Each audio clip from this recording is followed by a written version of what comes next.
Hey guys, so my pal Charlie Kirk was coming through LA and I said, you cannot leave LA before you come into my studio and hang out for at least half an hour. So we covered everything from 2020 politics to Students for Trump to religion and everything in between. Charlie is the founder of TPUSA. He's the head of Students for Trump. He is the host of the Charlie Kirk Show. The guy does everything, and I think he lives on an airplane. If you guys want to keep seeing more of this content, let me know, and I'll invite more of my friends over when they come through town. Enjoy.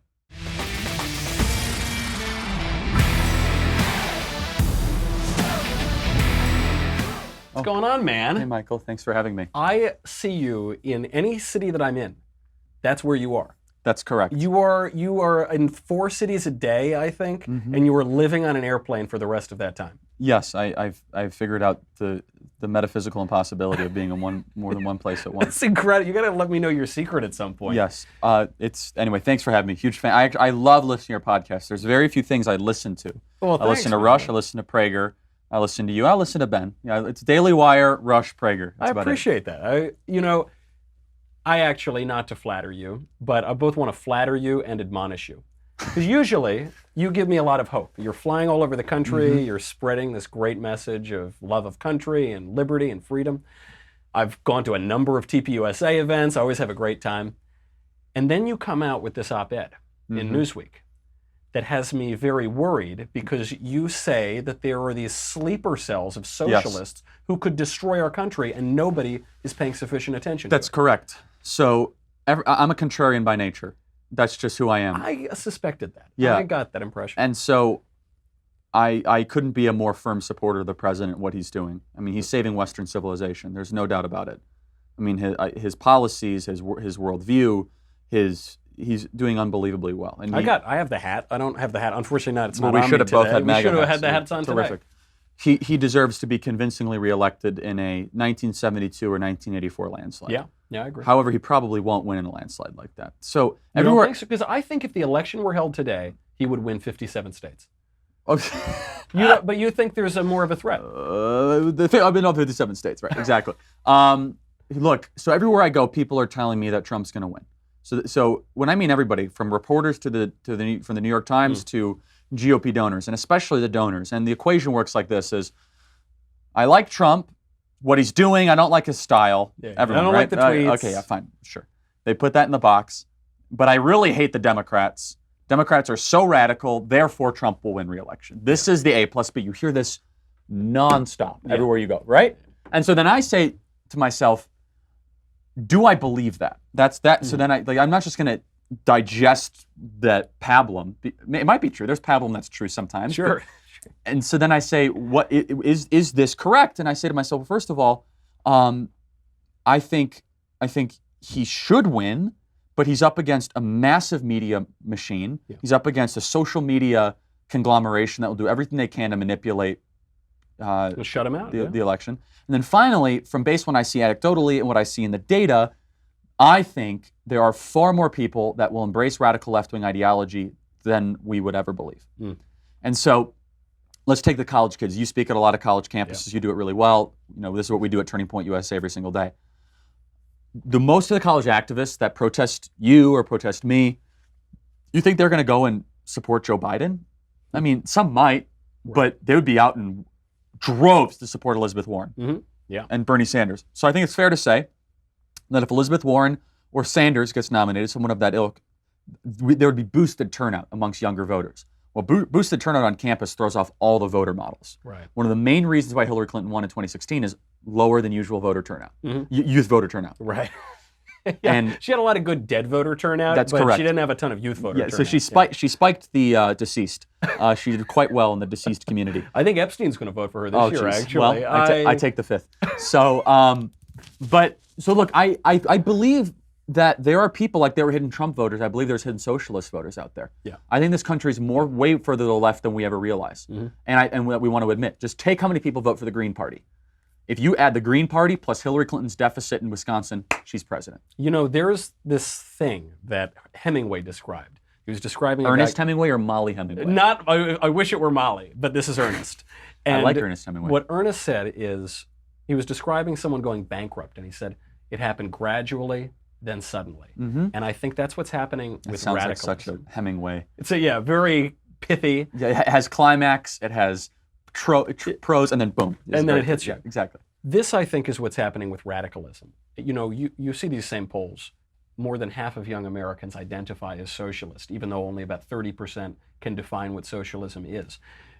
5 years ago, if you had told me that a man can really be a woman, and that most Americans would think a man can really be, I'd laugh in your face. Nobody would believe that. Yes. And yet, because of the results of a cultural revolution that's going on and on and on, these days, if you say that a man cannot be a woman, you could be kicked off of social media, you could lose your job, you could be kicked out of school. Things happen gradually, then suddenly. So what does this mean for 2020? Are we at the suddenly precipice? Well, I think it's an inflection point. I still think Trump is going to win, and I'm going to do everything I can to make sure he wins. Yeah.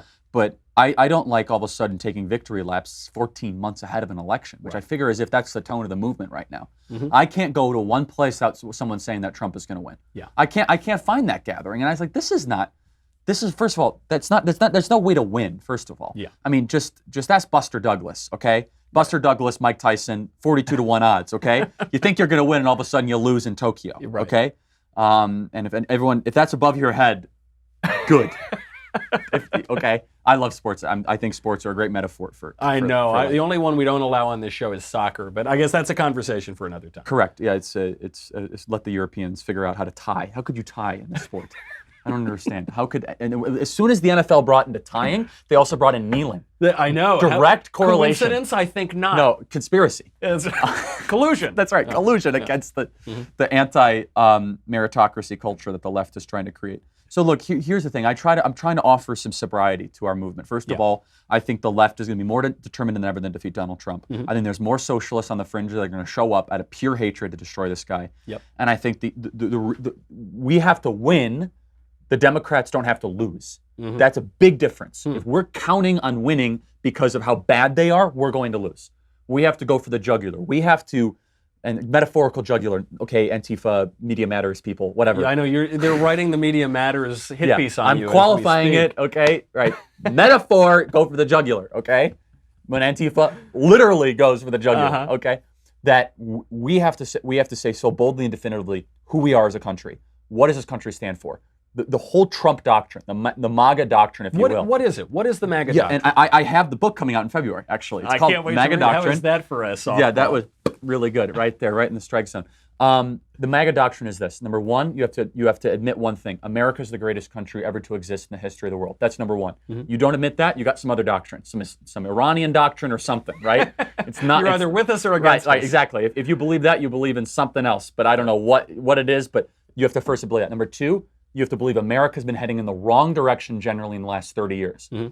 Post-Ronald Reagan. So both parties. Both parties have been equally contributing to this. Those are the two things. You believe those two things, welcome to the Maga doctrine. Because then you have to believe that if we've been heading in the wrong direction and we are the greatest country, then a revitalization is necessary. Now, understanding that a revitalization is historically improbable. Because we're taught in history class that usually there's the arc of civilizations, right? So there's this general upward trajectory, and then you have a little dip, and then you have a small resurgence, and then total decline.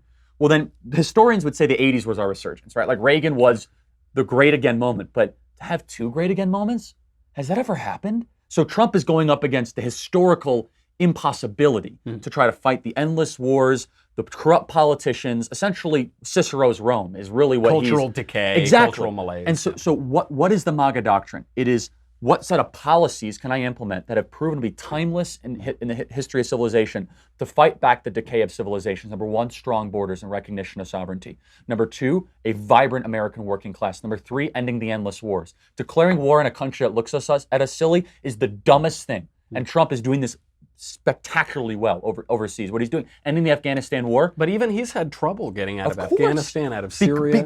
Because look, the permanent military class wants us to be in these endless wars where there's, if you can't define victory, why are you engaged in the conflict? If you can't define a goal, you're right. Well, then why would you ask go these in five-star the generals, well, what does success look like? Well, we have to fight them there, so we don't fight them here. Well, that's the dumbest thing I've ever heard. I mean, that no way could you create a foreign policy around fighting every enemy around the world on their own terrain. So anyway, the final thing is this, and this is the most important thing, is an unapologetic defense of our cultural icons, symbols, values, and traditions. That's how you revitalize a country. So the Maga doctrine is a revitalization, almost a resuscitation of a country that was so going in the wrong direction, cultural decline, economic decline.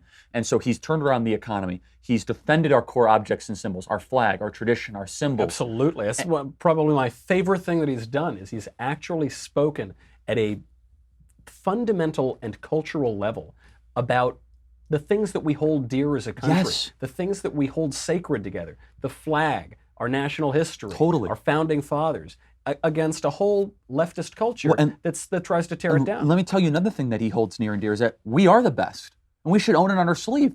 There's a hierarchy of nations, and we are the greatest country out there. We're the strongest, we're the mightiest, we have the biggest army, but guess what? We're also the most generous, the most benevolent, the most creative, most likely to send people when there's a hurricane, a tsunami, an earthquake, or a flood. We step up. It's not the Belgians that step up. The most charitable country in the history of the world. No doubt. And so that's what the Maga doctrine is. And I think we have to talk in terms of, you and I that really get into the nuts and bolts of the philosophy and the economics of all this.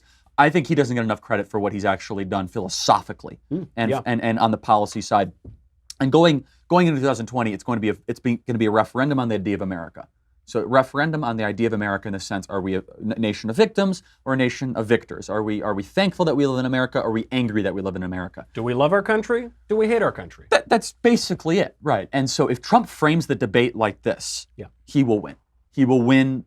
He will win, I think, decisively and assertively. And I think, but recognizing that the country we live today is not the country of 1984. Not the Orwellian 1984, but the Reagan versus Mondale 1984. Right. But so the question is, what kind of election are we headed for? The conventional wisdom in Republican circles is, boy, this feels like 1972. We're a much different country than we were in 1972. Okay? Right. We have more kids going to indoctrination factories. Demographically, we've changed tremendously. The welfare state is much bigger. The public schools have more of an increase. So the idea that we're going to win a 49-state landslide and we're running against George McGovern, who is whatever, or Walter Mondale in 84, I don't accept the premise. Of course. I mean, you can even look at the Supreme Court confirmations, right? When you have Supreme Court nominees of either party being confirmed by virtually unanimous support, right, until Robert Bork. And then even after Robert Bork, you get a certain, Antonin Scalia a great enjoyed. point. It's such a great point. Because, what about now? But the left is the only one that demagogues Supreme Court nominees. When was the last time? Right. I mean, Merrick Garland was the only time that a Republican stood up. Thank goodness Mitch McConnell did what he did. With Harambe. I know. But Mitch McConnell did the correct thing with Merrick Garland. That's the only exception. But Bork and Kavanaugh, I mean, boy, do they cause trouble. And Clarence Thomas. Oh my goodness, they tried to publicly destroy him. And in Clarence Thomas's own words, I mean, this was a modern day lynching. High-tech lynching. That's correct. Right. And they do it. President Trump just the other day, he took aim at what we all suspected he was taking aim at was Sean Hannity, who's a friend of his. But Hannity was covering for Chris Cuomo on CNN because Cuomo was accosted in public, and Hannity said, come on. He was called Nero or something. He was called, what was that word? I forget. I know, it's a joke. N-word. Fredo. Fredo. I called him Nero as a joke because, I mean, I would say that if in Italian, it'd be worse to be called Nero than, I would be upset if someone called me Nero. And that is literally the Italian N-word. You just make a great point. You're right. That is the Italian N-word. Oh, gosh. Literally. I mean, it's actually the Italian N-word. You can't say that word, Nero. That's our word, Charlie. That's our word. What, you Catholics or you Italians? Yes. Okay, yes, sure. Now we own all history. We are the Catholic Church. Okay, right, great. Yeah, I know. I love your Martin Luther thing here, by the way. We could have a whole theological debate here. I know. I love a good rebellion against a corrupt institution. I always try to be ecumenical. I invite even Martin Luther to my set. I'm a living embodiment of this. You are a living embodiment of this. Are we going to do communion after or before? It pains me to do it. I want to pay a compliment at the expense of the Catholic Church, to the Protestants. Okay. In this country, the only religious group that reliably votes the right way are the evangelicals. It's not the Catholics. Do you know why? Why is that? Because they read the Bible. They do read the Bible more. That's true. But you know what I actually think? I think half I'm kidding. of Catholics. Half my family's Catholic. I have great respect for the Catholic Church and the Catholic tradition. I really do. You make a great point, because this is my issue with the Catholics in America. Half the Catholics in America, they say they're Catholic, and yet they support abortion. And now these days it's abortion up until the moment of birth. The guy in New York, the governor, Democratic governor Andrew Cuomo, who allowed for abortion up until the moment of birth, nominally is a Catholic. Now that's because they say we're culturally Catholic. Whereas you don't see a whole lot of people who are culturally evangelical. You kind of I call these people chinos, Catholics in name only. Yes, Catholics in name only. I mean, you're worried about the socialist sleeper cells. Yes. I'm worried about even beyond the cultural level, at the religious level. Sure, we could talk at length about this. You've got a whole generation of young Americans who they're not even atheists, they're none. They're nihilists. religiously unaffiliated. Well, and they've been raised in a nihilistic culture. That's correct. Is there any hope for America if we don't turn around that religious decline? It's hard. The answer is more complicated than yes or no. It's hard to see. It's hard to see without a strong religious backbone how this country will continue to succeed. Right. Look, this country is so unique. We take it so for granted, but we are the most diverse country ever to exist in the history of the world, and not just racial diversity, but religious diversity. I mean, and this is so critically important because when look the amount of, whether it be Protestantism or Catholicism or Judaism or Islam or whatever that you could practice in this country, or Marianne Williamsonism, I don't know quite what that is. I think that's witchcraft. Do you have crystals? I know? I've got my chakras all over. Sitar music, or a shaman. I think she was a shaman in a previous life. If you don't know what a shaman is, look it up. Look, the church, and look, I will pay a huge amount of compliment to the Catholic tradition, because if it wasn't for the Catholics, we obviously wouldn't have the Bible. And two of my favorite writers, Aquinas and Augustine, obviously were in the Catholic tradition. Yeah. And I think that we could learn a lot of our foreign policy doctrine from Aquinas, the just war theory, right? And I think that we've strayed away from that, and that we've gotten to an offensive war theory. And I think that is a really big devolution. But of course, the binary choice of the city of God and the city of man, which I can't remember if it was Augustine or Aquinas. I can't remember which one. City of God is Augustine. Was it Augustine? Okay, yeah, I got them confused. Some of both start with A's. But they were also big fan. One was fan of the other because one came 800 years before the other. Yeah. But anyway, the point being is that to answer your question about America, the role of the church and the role of religious institutions is so uniquely American, because Europe has turned their back on voluntary social construct institutions. Yeah. So instead, they go to compulsory social construct institutions, the government, bureaucracy. And so just from a charitable standpoint, as the church decreases in its role and its stature in America, it contributes to a moral decline. And where the church is at its best is being able to distill really hard cultural issues and take definitive stances on them. Yeah. And look no further in the 1980s. I mean, people like to say the alliance of Maggie Thatcher and Ronald Reagan, but people forget, hold on a second, there was John Paul II, who was also a huge anti-communist. And when he went to Poland, I mean, he helped sow the seeds of the end of the Soviet Empire. Open air mass, million people, and they chant, "We want God." That's right. That was the chant. Imagine if you had that, because obviously he was a freedom-fighting pope, and he gets no credit for it. And importantly too, he wrote about the evils of socialism. He talked about in his catechism. He wrote about it. He wrote in a famous encyclical, Centesimus Annus. He wrote about free markets, open markets. Leo XIII, another great pope, called socialism a wicked confederacy, called them pests, said it was inhuman, said that it must be utterly resisted. And yet, these days, from Pope Francis, some Catholic leaders and some other Protestant leaders, you see an embrace, an idea that Jesus was some kind of hippie socialist. Well, I'm so glad you brought this up. And this is something that I'm going to take on more and more personally in a couple projects. You and I have talked about this, which is, look, I meet more when I go to, and I'm an evangelical, so we have church service more than an hour. So when I go to but I go to the Latin ones. Those go on. Yeah, it goes right on an hour, right? That's you just right there. It's like the homily 7 minute. Like if it goes more than 7 minutes, there's an uprising. It depends on the priest. Some you want it to go for 2 hours. Some like about 4 minutes is like too much actually. Maybe they bring it down to 3. It's great. No, I have great respect for the Catholic tradition. But anyway, I travel a lot and I'll go to a lot of different Protestant churches. But I love, for me, I'm actually contrarian in my church selection. Go figure.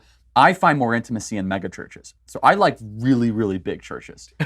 I actually find more of a connection. It's kind of that old Gatsby thing, the best place to feel, to the most lonely place in the world, the most connected place in the world can be in a big party. Of course, yeah. And so I love the lights and I love the praise. I love it. What about the music? I'm such a big fan of it. The Hillsong music, the Bethel music, all for it. Isn't that Hillsong guy like an atheist now or something? That was one of the praise leaders. We'll pray for him. We'll pray for him. Fair enough. That's the right answer. But look, so I'll go and I'll mingle afterwards, and I'll tell you, Michael, the young churchgoers, there's a lot of left-wingers and a lot of socialists that are among this evangelical Protestant community. And this is really, really, really concerning because it is the corruption of theology for political means. And so I like to say I grew up in the Presbyterian Church, and I grew up in the more leftist part. The Presbyterian Church is divided into it's the FPCA and FPCUSA. Right. And I get them confused, but one of them's super liberal, and one of them's pretty good. I grew up in the one that's super liberal. And so I went 5 years ago, and I felt like I was watching Rachel Maddow with organ music. It was like watching MSNBC, while in between scripture readings, where they would say all political stuff, basically. We have to pray for our country under this horrible president and all this sort of stuff. And then they would use theology and scripture to justify that. It was really bizarre. I do have a little bit of hope on this, though, because I agree. I was raised in the Catholic Church, which became very left-wing, openly left-wing, especially after Vatican II. And you had a watering down of the liturgy, and you had a lot of kind of feel-good stuff. The theologian Reinhold Niebuhr described it as a God without wrath, leading a people without sin into a kingdom without judgment. You love your German theologians, right? Yes, so there you go. Through the ministrations of a Christ without a cross. And this kind of soapy religion, I think, chased a lot of people away. Sure. Now, when I go to church, because you're right, a lot of Catholic masses are like 45 minutes, 50 minutes. That's what I'm saying. It's the drive-by. But you go to those, and when I go into those, I find it's the blue hairs. It's the older people. There aren't a lot of people in there anyway. A lot of people aren't going to the sacraments. The priest is telling jokes like a ham actor. Then I go to the Latin Mass in a language that nobody reads anymore. It's an hour and a half long. It's got smells and bells. It's actually, you have to go to confession. There's a real encouragement of the sacraments. It's all the young people. The average age is probably 25, and somehow they've all got 10 kids already. I don't know how that, mathematically, I don't even know how that works. This seems to me that there is, at least at a small level, this longing among young people for reality. For order. For orthodoxy, for truth. And you go to these college campuses, I go to college campuses. We'll just say basic truths. I gave a talk at University of Missouri, Kansas City. It was called Men Are Not Women. It's about as basic as it gets. People filled the room. Why did they do it? Because in a culture that's gone mad with fantasy, with delusion, with saccharine sentiment, people long for the simple statement of reality. I think Trump does this very well too. That's exactly right. And so to the other point about kind of this is something that we have to encounter head on is within our own Christian ranks, and the Catholic Church has already gone through this, and I think it's actually coming back, but the evangelical ranks, we have not lived through this yet. And we're starting to see it through some fights in the Southern Baptist Convention, and we're seeing it through others where it's becoming it's becoming very leftist. Yeah. And there's open conversations like, well, Jesus was a socialist. Hold on a second. Jesus was not a Marxist, okay? Yeah. And you and I could talk at length about this parable of the talents. He detested politics. He was savior of the world, not running for Roman council. He's the divine logic of the universe. Right. It's just minor theological differences and details. But I mean, even the scene when he chastises his followers for criticizing his having expensive perfume put on them. Mm-hmm. That's I mean, just that scene alone should dismiss this silly modern Marxist view of hippie socialist Jesus. Well, he was also speaking individuals helping individuals and the individual's pathway to the salvation. So what gets misconstrued and not misconstrued, I think it actually gets they intentionally misinterpret the theology because you actually go back. If you read John, for example, you go back to the original Greek, there's no way you could possibly interpret it as such, where the left will try to say, well, Jesus was talking in terms of collective and all this. He really wasn't. I mean, you talk about a lot of his parables. He was talking as you as the individual. So the Good Samaritan, you have to go outside of your comfort zone to help somebody that you might not want to help. Like it's not go call DHS and they're going to, come and some bureaucrat's going to go do good for you. Or I must have missed the parable, or I must have missed the part in the gospel where Jesus said, go form a government bureaucracy and, have a committee that meets from 9 to 5 every day, pool your resources in a widely inefficient way. Right. I must have missed that whole thing. It occurs to me, you're speaking obviously very in religious terms, and this is traditional for conservatives, especially in that post-war conservative movement. You had the libertarians, the traditionalists, the religious right, you had the communism hawks. They were all against this common enemy, which was the Soviet Union. Mm-hmm. The Cold War ends, then what? What does the conservative movement look like now? Such a great question. So the Soviet Union kept them all together. That's why Reagan was able to build this coalition in 1980 and take over the party that he wasn't supposed to ever be the nominee of. Right. I mean, in '76, Reagan tried to overthrow sitting President Gerald Ford in 1976, and he got to the convention floor and sort of half endorsed him, didn't really endorse him. But Reagan was a rebel. And the reason why people thought Reagan was going to lose in a landslide to Jimmy Carter, and he won surprisingly. Sound familiar? Mm-hmm. And then all of a sudden, he was the one that crushed the Soviet Union. So what is our Soviet Union today? Well, it's the left in our country. The Soviet Union's no longer headquartered in Moscow.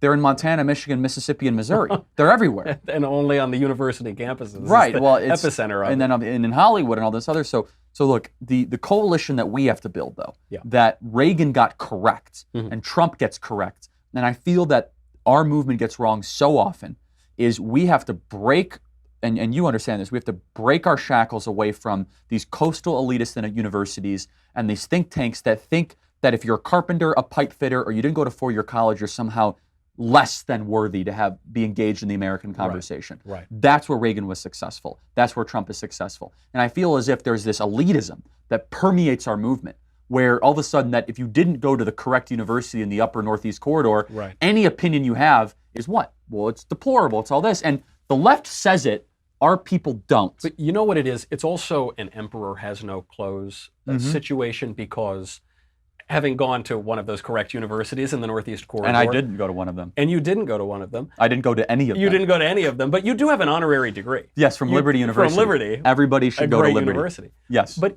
having gone there, I can kind of see what's happened to it, what the left has done to these universities, which is to hollow them out from within. So it's not to say that there's nothing to be gained at any of these places, but what it is to say is the institution that's hobbling around, and it looks like Harvard or Yale, and it talks like Harvard or Yale, it isn't what it used to be. The left has gone on a long march through the institutions, and so what you are getting in the end is something that's simply not as academically serious, scholarly rigorous. You're not getting that same quality of education. No. So you have whole generations who are uneducated, uncultured, and they're so damn convinced that they're the smartest people in the world. But they're hyper-credentialed. Hyper-credentialed. Right. So they have all the degrees, but they know nothing. Right, and they often have a lot of student debt. Right, so they're in debt, they're vulnerable, and they have degrees up the wazoo, and there's no wisdom, there's no knowledge, there's no history, no perspective. No humility. No, well, definitely not. They're constantly wrong, but they're never in doubt. That's exactly and right. So you mix all this together. So look, here's what the movement moving forward is. Number one, we have to dominate in the libertarians. I know you and I might not see eye to eye on all this, but I'm a little less libertarian. That's okay. But I do see the point. This is my question to you. Sure. Do we need to hold together the exact same coalition? No, we have to rebuild a new one. Okay. And so my coalition is, number one, I think we have to, libertarians, I think those are ours to get. These guys hate government, personal freedom, and there's robust conversations we can have about all that sort of stuff. There's stuff that we should not compromise on. So like a pro-choice libertarian, sorry, not going to happen, right? Not welcome. But like if you want to go put some substance in your body that I've never done and I don't even know where to find, go ahead. Like I don't care, right? So as long as you have some to share. Yeah. You know what I'm saying? So that's one. So libertarians, those are our people. Okay, we shouldn't lose that. Number two is any sort of person that has religion as a core part of their day or their life, their identity. These are our people. Yeah. Okay.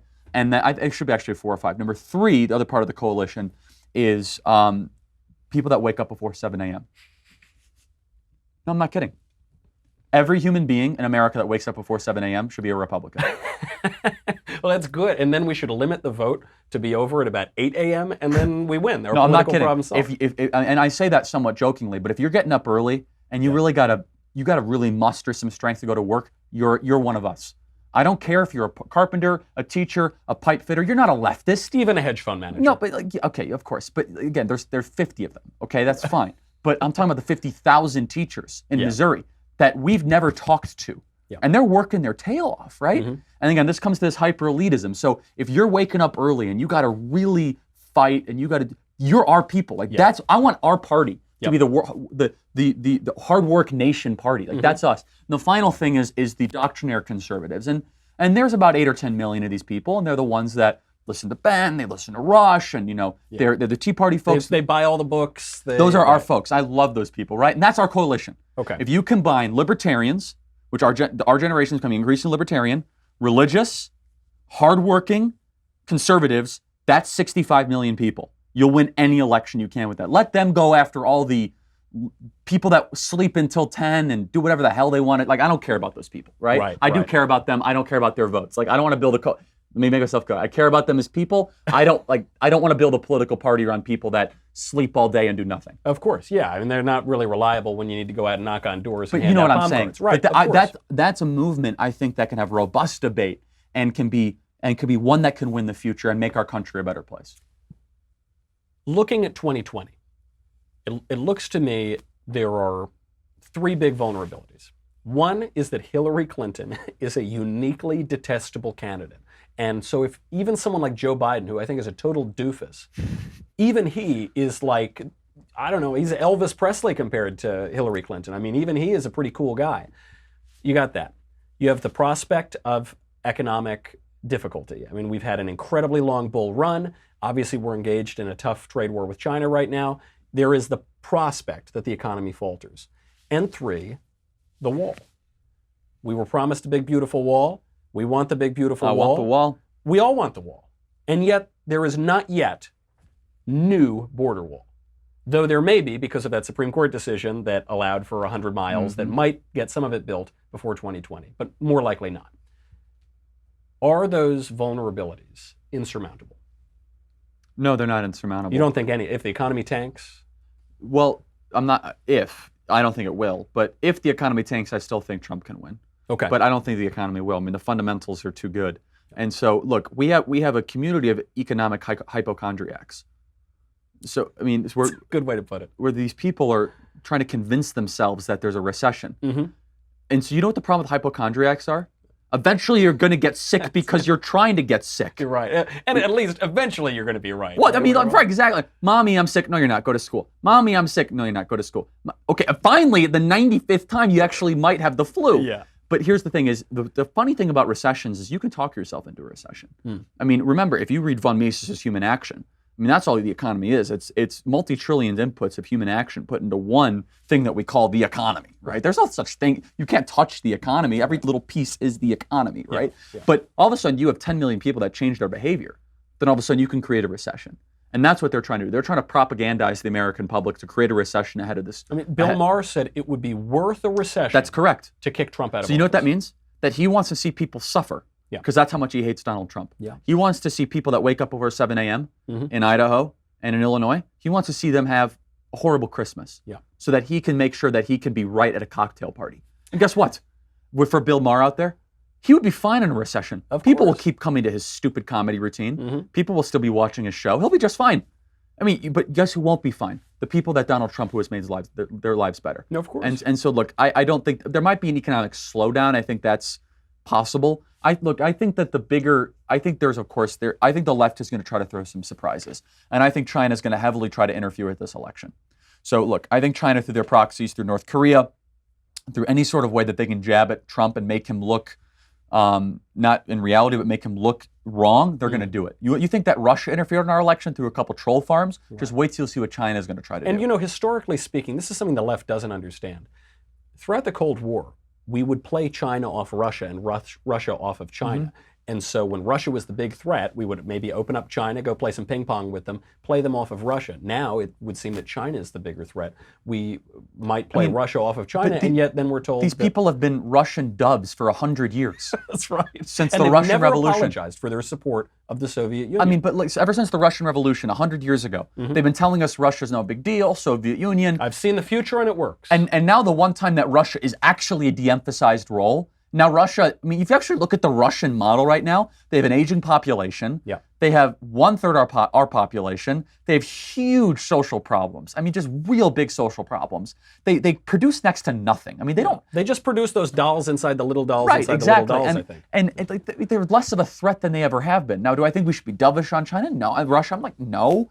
But now all of a sudden they're the Russia hawks? Right. Now they're worried about Russia? Like, Adam Schiff, are you serious? Right. Meanwhile, you have China, who's cheating on our trade deals, who's they're doing illegally more than subsidizing steel. They're about to mow down Hong Kong protesters. who's on the I mean, verge of mowing they have down Hong Muslims Kong. in concentration camps. You notice how quiet the left is when China locks up Muslims in actual concentration camps? Yeah. Not holding detention Because they're not centers? in Arizona, so they don't Well, that's right. But those They're aren't not- real concentration that's camps. But the other thing that's really interesting about, so for you kind of go through what I call, first they tried to say, well, it's the Russian collusion, that didn't work. Then they tried the racism stuff, and that didn't work. Now they're trying the recession thing. You go through all the R's, right? Yeah. And it's going to, the thing that is so improbable about the Trump presidency is his ability to withstand adversity. I mean, if you and I were doing this show 8 months ago, all we'd be talking about is Bob Mueller. And we That's just right. like Mueller. It's Mueller time. but like we just forget about It's it. Mueller time. I mean, all we talked about is Bob Mueller for 2 freaking years. Right, more than and, that, yeah. And now I can't turn on the cable news. Rachel Maddow, what happened? Like all she Yeah. talked about was Bob Mueller for 2 years. Because he couldn't remember his own name at that congressional testimony. No, but so now it's over. and we are so bad at this as conservatives because we're filled with the Holy Spirit and we believe in mercy, forgiveness, atonement, and all these great things. We just move on. We should seek revenge for them for what they've done to us. Are you kidding me? This is the Book of Charlie. No, but like I feel you, man. I'm a totally Christian. feel you. I am, and I'm struggling. I'm having a very serious, human and divine struggle here because I should forgive the left, but part of me's like, no. Well, you know what it is. Are you kidding me? I'll give you a little Sicilian advice. Revenge is a dish best served cold. That's We've right, got to yeah, serve well, it in November 2020. well, Speaking of that, before I let you go, There's gonna be a horse head and somebody's. there's going to be. I need to know speaking of horses, your horse race bets on the 2020 Democrats. Who gets it? Who's rising? Could any of them be? Biden Trump? will not be the nominee. You don't think so? I think Warren will be the nominee. Warren is raising a ton of money. Ton of wampum. Ton wampum. So you have to hierarchy of what the left wants. Number thing they want to beat Donald Trump. That's the only reason why Biden was up in the polls. Warren is surging because she's starting to make the argument that she can beat Donald Trump. Yeah. She's angry all the time, but she's good. She's like thoughtful angry, right? She's not like Marianne Williamson angry, where she's off on some sort of On another extraterrestrial plane of existence, Right. right. You don't really understand what I'm saying, but if you understood it, then go to MarianneWilliamson.com and put in your horoscope. Harness love. Exactly. I Harness gotta, crystals. Yes, you should have her on the show. That would be great. I would love it. But the other thing is that she's more populist and has more grassroots energy than most of the other Democrats, and I think that will prove to be very valuable. It's amazing that a Harvard law professor, the whitest woman to ever live, who pretends to be an Indian for 30 years, and I agree with you, she genuinely does have more No, she has a populist following. cred She than any of legit, them. and I think Bernie will fade away, and I think Bernie will name her as the heir apparent of his She already revolution. stole all his plans. Right, So, exactly. Well, she has a obviously plan have for that too. But I think I don't think it'll be Biden. He has no spirit. He has no charisma. He has no stamina. He's a total gaffe machine. Does Warren pose a threat to Trump? I mean, Yes. instinctively I say no, but Yes. yet we have to this take fear. everybody seriously. Yeah. If they nominated Pete Buttigieg, if they nominated Robert Francis O'Rourke, every one of them pose a threat. What about Eric Swalwell, though? He's all of us. Well, so he's the biggest threat of all. He dropped out. Yeah, he's really spectacular. But look, you have to take all of them seriously. Is what I'm saying, and I say this as probably one of the most loyal living human beings to you're pretty Donald out Trump. there. Okay, Yeah, I mean, you're pretty strong for Trump. I'm as loyal as it gets. Yeah. But I'm also trying to be honest with the followers and the audiences. All of them we have to take seriously. Yeah. Elizabeth Warren will play for keeps. She'll do whatever it takes. The left will do whatever it takes. And if we begin for a micron to underestimate the left, Yeah. oh my goodness, forget about it. Like, for instance, if we think that Elizabeth Warren gave us something, she would take it back. I don't remember what the term is for that, but she would do it. She absolutely would do it. Now, you're out there fighting hard every single day. I always love going to TPUSA events. Thank you. I love- We got a lot of warriors. You got a lot of warriors. You got a big one coming up in December. Is going to be the next big one. A couple things that I'll shamelessly plug. 'Cause Please. That's what you do. on shows like this. First of all, everyone should buy a Leftist Tears mug, so I'll plug your thing. Yeah. Thank you. Number one, you can go to Charlie Kirk Show on Apple Podcasts. Please press subscribe if you like what you have to hear. If you've heard, please do that. Number two, we have our Turning Point USA event in December. It's our Student Action Summit. We'll have thousands and thousands of students. It's an amazing event. I had such a good time last year. It's a blast. Thank you. tpusa.com/SAS. And look, we're on the front lines of the culture war, and I'm also running Students for Trump, which is a non-Turning Point USA thing. It's a Turning Point Action thing, 501c4 organization, so I'm going to be running that. Look, that was a disclaimer for all the lawyers out there. That's what I'm saying. Right. For all the people, all the Media Matters trolls that try to say that I'm not careful with this stuff, that was just for you. But look, we got to get this president reelected. It's the most important. In our lifetime, there's going to be moments where, like, this is where we either saved or we lost the country. And that's what one of these things are. And remember, you hear, well, this is the most important election of our lifetime. Do you know why you're able to say that each time? Because we get further and further away from our founding vision. Right. And that's why it's so important we win this election, and you're playing a huge role in it. And thank you thanks, for your compliments towards our president, because it doesn't go unnoticed, and we need more of it. And this president is saving Western society, and just together we're going to help him every way we can. I know. I've worn my hat all the way out, so I need to go buy a new hat. Good. Charlie, thanks. You Michael. are the man. Thanks. Go check out the Charlie Kirk Show. And I look forward. I think I'm going to be on that soon too. Yeah. So I can't wait. We'll do this, but I'll be sitting in the chair. I'll be interviewing you. But yeah, you'll be sitting. I don't know. You'll be on an airplane somewhere saving America. Charlie Kirk, everybody.